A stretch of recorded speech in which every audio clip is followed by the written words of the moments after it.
Are you a mover looking to make an impact? Discover MovingLetters.ai and join the ML+Club today to get 100 free letters for your campaign. Elevate your customer engagement with the personal touch of handwritten letters. If you want to take your company to that next level, it's the only way to subscribe. If you're doing anything but MovingLetters.ai, you need to get on it. So it's going to take your business to that next level. You're going to see an increase in that revenue. Let's go. Don't miss out. Join the revolution and start making moves that matter. Good morning and welcome to Movified Podcast. I'm your host, Mark Hershey, owner of Salmon's Transfer right here in beautiful Vancouver, British Columbia, Canada. And it's my pleasure to guide you through the ins and outs of the moving industry, sharing insight stories and tips to help your moving business thrive. This episode is special because it's sponsored by our friends and partners at Mover Marketing AI. When I first started working with them, I knew our digital marketing needed a boost, but I didn't realize just how transformative their approach could be. From meticulously optimizing our website for search engines to crafting engaging content that resonates with our audience, Mover Marketing AI has redefined what it means to be visible online. And let's not forget the power of analytics. If you're wondering how to elevate your moving company's digital presence, you're in the right hands with Mover Marketing AI. If you've ever wondered how to make your moving company stand out online, I highly recommend you collaborate with Mover Marketing AI. Today, I have Nikhil Murdoch with Murdoch's Moving and Storage in Chico, California. Welcome, Nikhil. You get the one-on-one today. Thank you, Mark. I really appreciate you having time for me today. Oh, I always have time for you. Come on. Come on. If anybody of our listeners was checking out some of our previous episodes, Nikhil has been a guest on usually a panel with a couple other guys. The most recent one was when we just came off from the Moving Titan retreat. If you haven't listened to it yet, definitely check it out. He's always got some great insights. Also, even go back to like our origin stories when we talked about how we started our moving company businesses. And today, we really wanted to talk on affiliate marketing. I think it's always a big one. I think it's always huge for moving companies that are just getting started going, how do I market myself? I think for myself, I will always remember the story of me going, what do I do from, the 8th of the month to like the 23rd of the month?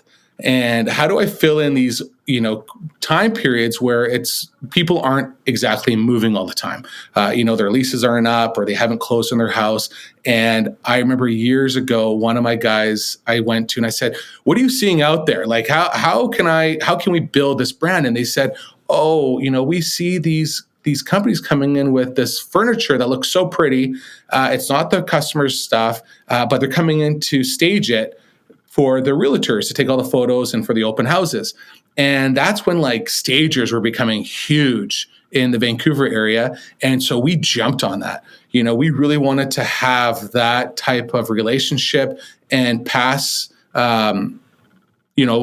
affiliate marketing in a sense, with working with stagers that were advertising our company, but also we could represent them to realtors. And then we were slowly building this network, right? I always tell our guys, we are all walking billboards, whether it's the trucks, whether it's the shirts that we wear, whether it's the attitude of just that friendly smile, we're always representing the company as best as we can. And Nikhil always got that $1 million smile. So, in Chico, what is Murdoch's Moving and Storage? Like, how are you guys hitting up that affiliate marketing? So that was a big one for us. Of course, as any new, we've been around the game. I started the company in 2014, graduated college 2018, and really wanted to hit the ground running. And one of the big ways that I knew, I'm naturally a people person. So I knew that I had to reach out and, not only appeal to customers, but appeal to people that could get me clients and customers. So one of the big two that I joined, we're a part of 4 different associations in town, but the 2 biggest ones that I spend the most time on are the Realtor Associations and the Chamber of Commerce's. So yeah, we definitely go above and beyond. You could spend your time in a lot of different areas, but I think if you're a moving company, those 2 right there will get you the most return. So, and we talked about this just before we went on air, where, I'm in Vancouver. It's a large city. We have different cities where they all have chambers of commerce to join. Sometimes you say, well, it doesn't make sense for me to join this one because there's 100 people. It's going to be very hard for me to really work that room to get me noticed. Maybe I'm going to check out that city, or I'm going to join this other chamber. And Chico, like you're saying, you have these 4 main network hubs. And the chamber that you joined, what did you do? So, for someone that is listening that says, okay, I'm also in a small city, I'm also want to be the number one moving company in that area. What did you do? Like, how can you walk us through the initial steps of finding that chamber, to being able to do these, breakfasts there, to winning awards? Like, how does that work for someone that is looking to build that network? Yeah, so I mean, literally, I think every place has a chamber of commerce. So the first step is just to locate it and figure out where it's at. And as soon as you've done that, you reach out to them, and believe you me, they are ecstatic to get your bid, to get you, bring you along, and have you join their chamber of commerce. So mine, I live in Chico. It's where the company's based out of, and we have about 125,000 people in the city, about 250,000 in the area proper. And so the first step is just to reach out. And we just opened up a new location, so I'm going through the same process that I did in Chico and Yuba City. It's about an hour away from us. And we literally just reached out to them, and they're like, yeah, swing on by. Went by, had a meeting, signed the paperwork, it cost money, gave them the credit card, paid for the year. And then the next step is just to go to the events and, make yourself known. And I think that's probably the biggest thing right there. I remember recently we joined a homeowners association in Vancouver. I never heard about it for the longest time, or it was something that was like very distant, where you're like, oh, that's another program to check out. And I went there and they said, oh, we're so happy to have you here. And I said, why? They're like, because there was this other moving company that was part of this association, never saw them. They joined, maybe came to like one network event, but they were never there. And for myself, I was like, well, count me in. I'm going to be there every single time. Would you say for someone, that wants to join, that's got to be the number one thing? Like you got to make sure you're putting that effort in to be at almost all the events, even if it's, something that maybe doesn't resonate with you. It's just good to be there in company uniform. Or would you say, do you ever go to one of these events and you're not in a company uniform? No. I go to a lot of them personally because it's kind of my thing. I like to go to these. But I'd say if I don't go, one of my managers will go, but you have to be at the meetings, because if you paid for the membership, why wouldn't you go? And Austin Yarbrough has a great point. Consistency is key. So they're constantly wearing the polo that we have and the hats that we make. We have name badges. We'll wear that.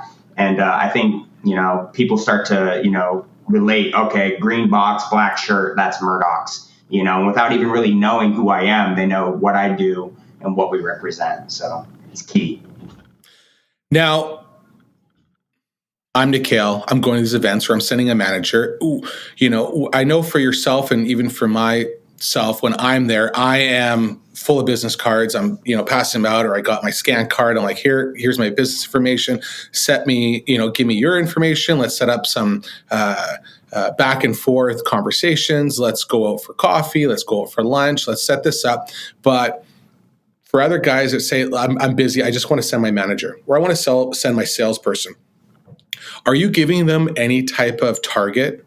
Like how are you setting them up for success, in a sense of going there, okay, don't, go this route. I really want you to focus on the plumbers in that group. I want you to focus on the mortgage brokers that might be part of this chamber of commerce, and the realtors. Like, how are you building this affiliate network in the chambers, in the other groups that you're in, if you're not there? Because I know you and myself know, okay, I want to build a power team. I want to, make sure I'm hitting all the people that can pass me business. But how does that work for when you're sending it another employee? So I think it all starts with having a winning team. The Titan Retreat really focused on that. And I'm blessed to have a great team. I think we have a fantastic culture here. So when I do send my managers there, I trust them to have that same winning personality that I would bring. And I do believe I get that. I just recently listened to a podcast from Tommy Mello, back to the kind of the first part of that question. I think it's key not to just treat a networking event as many people as you can. Instead, try to make a few, 2 or 3 meaningful connections, meaning you're really listening to them and what they have to offer, and then vice versa, they're listening to you. So instead of, hey, here's my card, here's my card, here's my card, here's my card, you want to make those meaningful connections. And I think that you touched on it, the tap card. If you're going with business cards, it's good. It's better than not having anything. But I think that tap card, because what do you do with a business card? You put it in your pocket, you get home, you throw it on your desk, and then it may make it to a drawer. I know Rolodex don't exist anymore. It's kind of dating it back. Oh, man, I better go back in my office and throw out my Rolodex. You're saying this doesn't exist anymore? No. I haven't seen one in a while. But, the tap card, it puts, your information directly in their phone. Make sure your company's filled out. And what I always tell people, it's kind of my go-to, is, I tap the card, they save the contact, and I go, and if you forget my name, and that's okay, you can type in moving and you'll find me directly because it's in the company. And I want to kind of break that in to go a little bit deeper with it. So for those that are listening that don't have a tap card, you reach out to me or reach out to Nikhil. We both have a great, you helped me get mine set up as well too, but we do have a contact that can help you get your tap cards for a really good price. But also you want to make sure that when you are finding that tap card, that you have the ability to fill in as much information that they're going to put on that tap card. Just like Nikhil said, to have the word movers, have the word moving, storage, those type of keywords, so that when someone is searching for you, you can just say exactly what you said. Hey, type this in. What I found years ago was, when I was starting to get into the network game and talking to people, and one of the guys I talked to, he said, when I'm having these engaging conversations and I walk away, when I'm putting the information into the phone, I'm going, John Smith has 2 kids. He loves kayaking. He loves playing tennis. His birthday is so-and-so, some of his favorite restaurants, like really key things that I've spoken to him about or her, where that we've slowly built that relationship, and I'm making it in the notes section, right? So that when I'm following up on that person, I already have that, oh, hey, how are your kids doing? Oh, you just celebrated a birthday. Or, if I know that they're going on vacation coming up, that I can at least have a follow-up email going, how was that vacation? Really looking forward to connecting with you. And they're going, oh, wow, this person listened. Like this, because, in a network situation, a lot of the times, and I'm guilty at such, you forget, right? You walk away and you're like, oh man, like, okay, what was that, person talking about? And, and you're trying to play this playback in your head, forgetting a lot of important details. So that's I think it's exactly right. Yeah. Would you say that's an effective way? I totally agree with what you just said. I think it goes back to that meaningful connection. If you forget everything about them as soon as you got done meeting them, then that wasn't a meaningful and positive interaction. So I think it's great. The more information that you can put on your tap card, birthday, email, company, hobbies, better. Mine has all of my socials, YouTube accounts. The one thing that I hear more often than not when I go to these social events is I see you everywhere. So the more that you can make those meaningful connections means people remember you and that, they want to see you at these events. So I think that that's huge. Give me a success story. So you've done these, you've clearly been successful at them. Can a success story that you can relate to, that you can share with about by doing this, it brought you X amount of business? Did you 10X it, because of this connection that you made at a network event? Yeah, no, that's a great question, Mark. One that comes at top of mind is this company called SM Painting in Chico. And they're a 5-star company like ourselves. And his name's Sergio, and I've talked to him multiple times at a lot of these events. And he actually phoned me and was like, hey, I've got a client, we're painting their house, but we need everything out of the house to paint it. So he's like, can you drop a container here and get it here today? I'm like, no problem, I got you. So I had the container dropped, we loaded it, it was stored on site for a few weeks. We have these outdoor 20-foot containers, they act like mobile billboards, so that's a whole nother story. But he contacted me, we got the service there immediately. His client was happy, he was happy, and then we went on to do this 3 or 4 more times. So I think that, just making those connections and then, following up on those and, knowing what you do and what he does. I mean, don't sleep. A lot of movers like to do the realtors and the lenders, and that's it. Don't sleep on your HVAC, your plumbers, your house cleaners, and all of those people too, because there's a lot of, money to pick up on the table there in referrals. I completely agree. Sometimes something, if you've ever been to a BNI, they always say, have their power team, right? So in the moving world, it's your cleaners, your mortgage brokers, your realtors, your plumbers, your painters, like that type of group. But what I always sometimes found amazing is I've also had the referrals from a financial planner going, so-and-so is looking to downsize or move. Reach out, a printing company that said, hey, we printed your cards. Someone was talking about moving. I've recommended you. Never forget the power of networking and building those relationships, because you now have 100 people that are working for you in like your sales team, in quotes, that are helping build your brand and recommending you all the time. So when you're providing service like Murdoch's Moving and Storage is with the painting company, that needs to be done. But what's your follow-up process on that? So you've worked with this guy and everything else is people are asking, okay, well, maybe sometimes it's not reciprocal because I'm not passing business to this painting company. I kind of feel bad because they're all just giving me business.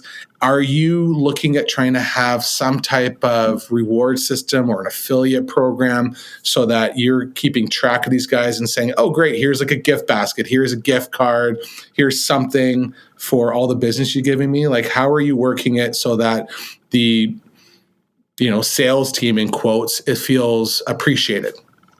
Yeah, so our CRM, we use Smart Moving. Okay. It tracks. So in the start of 2022, I made it my goal to flesh out this affiliate program. So we had maybe 5 or 10 people in it, and maybe the sales team would mark, where that lead came in at with the affiliate that referred it. Now we have over 500 people in our affiliate program. Wow. And we track all of their numbers and we make sure. And if it hits a certain threshold, we send a thank you card. If it hits the next threshold, we send a basket, or a gift card of some sort. And I have my office staff doing that. And we have a Google sheet. And so, in the CRM, it's kind of limited to like how much they've referred you. I also like to do last contact. And so we have a Google sheet with all of these same affiliates listed in there and the last time that we've contacted them. So if I go through that list and I say, oh, we haven't contacted, Joe Smith in 3 months, let's touch base. Let's shoot a text. Let's shoot an email, check in with them, see how business is going. And I think it's big to not only what's in it for me, but what's in it for them. Tommy Mello really touches on that.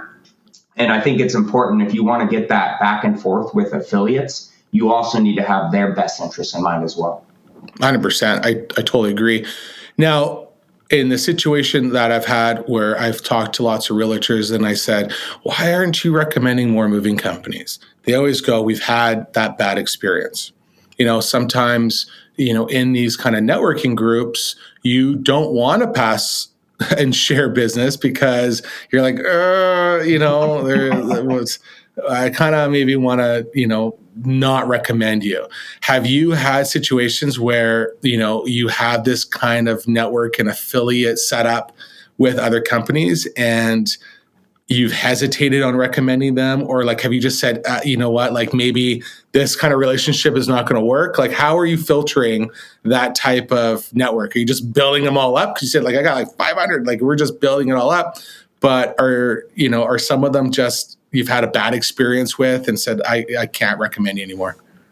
Thankfully we haven't. We go through, 5-star companies, and, we don't really affiliate with anybody that's, not providing that top-notch service. But we do mark some of them yellow in our Right. Google sheet, meaning, they're not as, if we have multiple affiliates of the same industry, we'll kind of tier them up or hierarchy them up. So yes, we haven't had any like horror stories, but, we definitely do tier them. Gotcha. Now, to change the subject altogether, you are definitely an individual like myself that have had quite an amazing and interesting, I won't even say amazing, because sometimes it's almost just laughable and comical, but very interesting moving situations. Can you share a moving story that either went horribly wrong with the client or something that you just wanted to shake your head going like, this is crazy? Yeah, definitely had. I think if you've been in the moving industry for, any amount of time, that you have some stories that you could share. This happened a few years ago, but, we're in Northern California, and we had a long haul 2-trucker go up to Oregon. So I had a driver in each truck, and I get a call from one of the drivers, and he's like, the other guy just backed into this person's house and just completely crushed the awning, and I don't know what to do. And I can hear the other driver starting to freak out. And I'm like, oh my God. I'm like, what is going on up there? I'm like, you know what? Just tell the customer, don't worry about it. We'll take care of it. We'll get a handyman or a roofer out there immediately to take care of the situation. And just please just get along, just get the unload done so we can get out of there. And so that did take place. They got out of there. And then I get another phone call saying, hey, man, I can't even stop at the gas station with this guy because he's just trying to fight me and blah, blah, blah. And I'm just like, oh, my God, can you guys just get the vehicles home so we can figure this out? So I think just dealing with, out of the ordinary, you deal with, emotional people sometimes, and, you just have to, roll with the punches and try to get through it. I heard an interesting quote that professionals don't get emotional. So you just have to kind of take it off. Yeah, just roll with the punches and try to get the best outcome that you can. Now, beyond like plumbers, designers, like everything that we've talked about, is there any non-traditional affiliates that like moving companies should consider partnering themselves with? Have you found? Yeah, I touched on it a little bit before, but I think, a lot of people sleep on the cleaners. If you're not offering junk removal, definitely find someone that you can, partner with the junk removal, HVAC systems, pest control people. Sometimes pest control people, they have to clear the whole house out, and that could be both a move into your storage, store it, and then a move back. All of those different like home services where people are going into people's homes. And then if you can build into it, like at the Titan retreat, there was a guy from, I think, ADT that was offering referral based programs for, bonuses on referrals. So if you can just build that, hey, I'll give you 5% on any referral you give me and vice versa. I think that you can really build a strong relationships with not just realtors, but with home services as well. That part I completely agree with. There was a time period in my business where I said, hey, I'm going to start a junk removal division and I'm going to start a cleaning division. And because instead of really honing on perfecting the moving and storage game, I thought, there's so many people always asking me, can you haul this away? And can you, do you have cleaners available to help me on the move out cleans? And I thought, well, this is fantastic. This would be a great, extra source of income and extra divisions.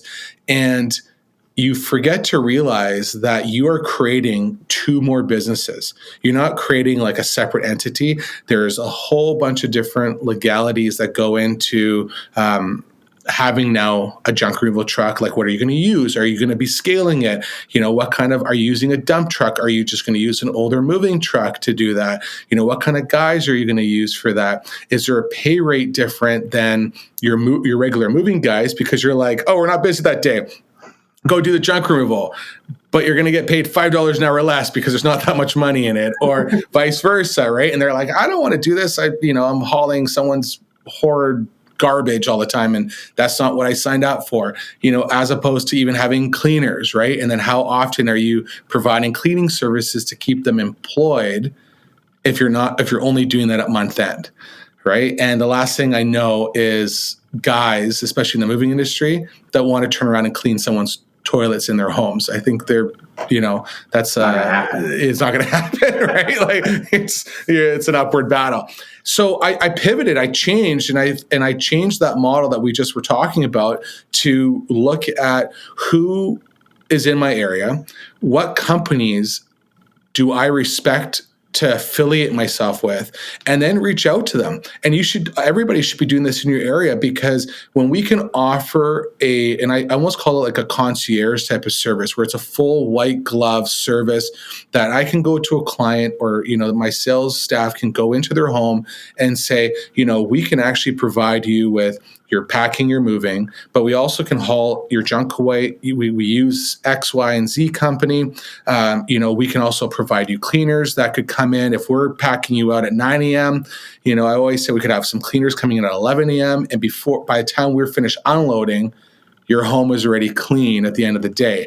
And having that sort of network, people are like, oh my God. And you could go to a whole step farther. You're like, oh, you need a handyman? Great. I work with this handyman company and this painting company, and we can get your whole home done. And you, as the business owner, are looking at the numbers, add 25% markup on it, so that your time is being taken care of. And if you have someone in your office that's already doing your customer service and scheduling, you build that into their job duties to say, okay, you're reaching out to so-and-so, you're doing this, and scheduling these guys in. It's a whole different revenue game. And guess what? You're not having the headache of babysitting a bunch of staff. You are just worrying about that company. And if that's another 5-star company, that and you can trust, you're not worrying about it. You're not stressing about it. And I think that is a strong affiliate key that those companies go, man, Murdoch's is passing me tons of business. Salmon's is giving me like tons of work. I got to make sure that they are top of mind when our clients need moving services. And I think that's an ending topic to kind of focus on, where you build those relationships and offer some sort of additional service. Your company's going to grow, right? And you're going to 20x that your business. I 100% agree, Mark. That is something that, we do sales meetings 3 times a week. Really should be doing it every morning, but, I'm pulled in a few directions. But what I've been going over with my team is how can we, because, we get a customer, we don't do coast to coast. So we're not going to go to Florida. We're not going to go to New York. So we'll typically pass those on to somebody that does do that. But now it's like, well, how can we get that in-house? So can we outsource that, build their quote into our quote, mark it up 20%, and just keep it all in-house? And, another thing Tommy Mello did is just increasing those revenue streams. So like you said, mark it up 20, 25%. Oh, they need their house cleaned after the move. Get a quote from, your affiliate. Boom, you've hired them. Keep it under one invoice. I think as we progress, and we're 2024, I think people really want simplified things. They don't want to, I got to call, the cleaning service. Now I got to call junk removal. Now I got to call these people. No, they want one phone call, get it done, and move on. And if you can make some money in the process, I think that's just, as Louis Massaro says, digging deeper to get that gold. Someone's moving to Chico locally. You got, let's just say I am, because I love Chico. Never been there before, but it sounds fantastic. Me and you meet in an elevator, and I'm, we're both smiling at each other. There's no crazy chemistry going on, but I'm like, wow, here's this good-looking guy with a Murdoch's Moving and Storage. I'm looking to move to Chico, and we're sharing an elevator together, and you have to pitch me. What would you say about your company? So I'm going to look at you in your eyeballs, Mark. I'm just going to hold that stare. I'm going to say, hey, Mark, you ever moved before? Yep. Has any of that ever been negative? Yes, plus and minus. Yep, some negative experiences. Well, imagine that you don't have that experience. Imagine that, you get that estimate. It's everything you ever wanted in an estimate. You get that follow-up call, that move readiness call. Hey, we're ready to go. Imagine that mover show up in uniform. They bust out the door jam protector. They put the threshold ramp down. They put neoprene, yes, sir, no, ma'am, all sorts of respect. Imagine everything gets moved flawlessly from one point to another. The move went on estimate, on time. And at the end of the day, you can relax in your new home and be like, we now have made it. Is that something that you think you could, resonate with your move? Sounds fantastic. Then Murdoch's is the one to go with. Ooh. Mic drop. Boom. So good. I think I love it because I've never had someone explain to me and go, and we put the neoprene down on the floor. You might have to go another step farther and explain to them what you're actually putting on the floor. I feel like I'm going to get some chemicals being dumped. Yeah, it's true. Most people don't know what neoprene is. At the same time, too, I'm the type of person that when I talk to people, I'm like, yeah, and we can provide you with a bunch of 2 cubes and some 4 cubes, and some wardrobe boxes. And they're like, wardrobe? Like, what? And like, how does this work? Yeah. What are the sizes? Can I just have small, medium, or large? Simplified, right? That's what we talked about, right? Give me a simplified process. Yeah, exactly, right? So awesome, Nikhil. It's been a pleasure having you on the show. I'm so happy we were able to do a little one-on-one chat. For anybody that is in Northern California, in the Chico area, definitely hit up Nikhil. He is full of wisdom. He's a friend of mine, and I really appreciate that we have the opportunity all the time to talk and share stories and share innovative ideas. I always say build your not just your affiliate networking team, but build a world-class team of moving company owners that you can share stories with. Why reinvent the wheel when another person is already doing it and you can learn from it? So that ends our episode today. Anybody that wants to check us out, find us on Spotify, find us on Apple Podcasts, check us out on YouTube if you want to see our glorious smiles and Nikhil's pretty face. And until next time, stay movified. Thank you, Mark.